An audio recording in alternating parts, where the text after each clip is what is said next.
Okay, first of all, before the opening, I'd like to sing you guys a song, and this way, you know, because it deals with a lot of our cultural stuff, and it's a way of life, and so here we go.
That was a deer song, and when a hunter, in the old days when they were bow hunting, they had to train to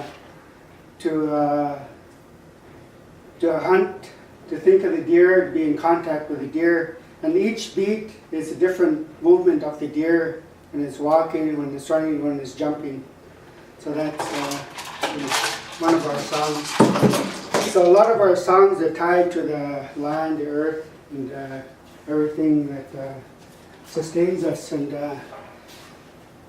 I'll talk about my family clan system is a grizzly bear from my dad's side, and from my mom's side we're the wolf clan, and that's from Skookumchuck. So I come from the two different nations there, and that's within the whole, we have 11 tribes within the whole Shetland territory, and we're just, the Lil'wat, we're just in this area here, and my grandfather is a medicine man, Cookman, and he passed a lot of information down to me, and my dad, he's the one that helped me translate some of the rock paintings, or, you know, it's because I was totally interested in our culture, and I wanted to know a lot, and a lot of ceremonies and stuff had to happen. Like when I was 5, 6 years old, I had to go through ceremonies and stuff with my grandfather. So a lot of this is just natural to me to do what I do today, and I just flipped the coin over, and back in 1990 there's nobody doing archaeology for the Lil'wat Nation, so I stepped forward and took it, and been doing it since like the last 20 years. So I do a lot of field work for the tribe, and every referral that comes into their office nowadays, you know, it goes through the process, and I have to do the field work, and it's a lot of work. And we started at scratch. Like I had maps in archaeology. Like I had maps, and we called it Johnny Dot maps. And now move things forward. You know, we have our own mapping system in our office that we use and work with, and you can tell we have here like a place name list, and that gives you all the information on that map there. But in the old days, when Randy Bouchard and Dorothy Kennedy came, this is what it looked like. So we've really moved forward in this archaeology here. And so I got into archaeology back in the 90s there, and it was like a awakening call for me, you know, like after, it's really hard to describe, like back then there was a lot of cultural sites were being destroyed, and when I took it back to court and from the Ure Creek roadblock here, then because when the judge said I didn't have any photos of pictographs that got blown up there, then that's the reason why I stepped forward to do this, and it's keeping me busy, and the tribe says they need 10 more people like me to get out there and do field work and record and document. And we did one archaeology dig, and the dig there, we carbon dated some what do you call a fire pit underneath the ground. It turned out to be 2,570 years old, and that was at the Bailey Bridge. The causeway at Birkenhead there, they had to call us in to do our dig there before they were able to build the bridge, and that's the way it is nowadays. After Delgamuth came in, changed everything. Even forestry referrals go to the office there, and mining, IPPs, everything, and then logging. And every logging block I have to go and take a look at, and now they have maps with falling points, and I have to go and go inside that block and look around, and if there's any cultural sites like a house pit. A house pit is like the old style living of our people. Yeah. And today you only could see the depressions of the house pits, and there's quite a few around the valley here. And yeah, I've been recording, documenting them. Now we're doing 3D surveying on them, and putting them on maps there, so that's pretty good. And culture modified trees is a cedar tree that our people used for the inner bark, like this stuff here. This is the inner bark of the cedar tree.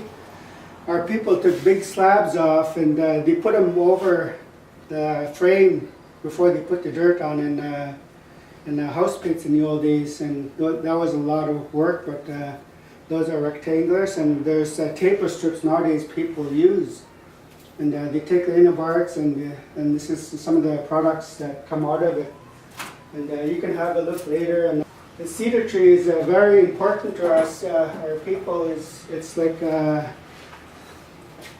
we use the roots of the cedar tree, and that's what the baskets are made out of.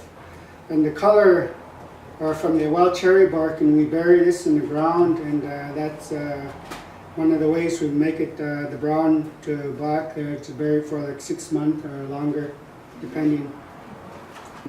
And today we have a lot of new recorded sites. You can come take a look at the maps later, and you can see they're cluttered all over the valley there, and so there's just like tons of stuff there that we do in archaeology, and on the table there we have the whole bunch of stuff there.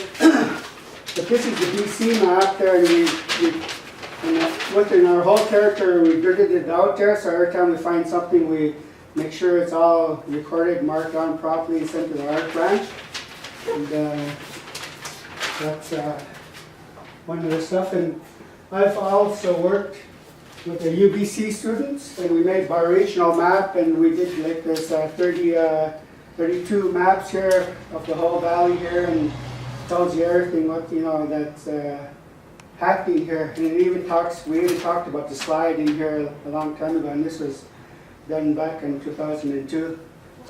I've been like totally busy in the field, and that's my job, is to do the field work, and Lex Joseph, he does all the research in the office there, and I'm hardly in the office, so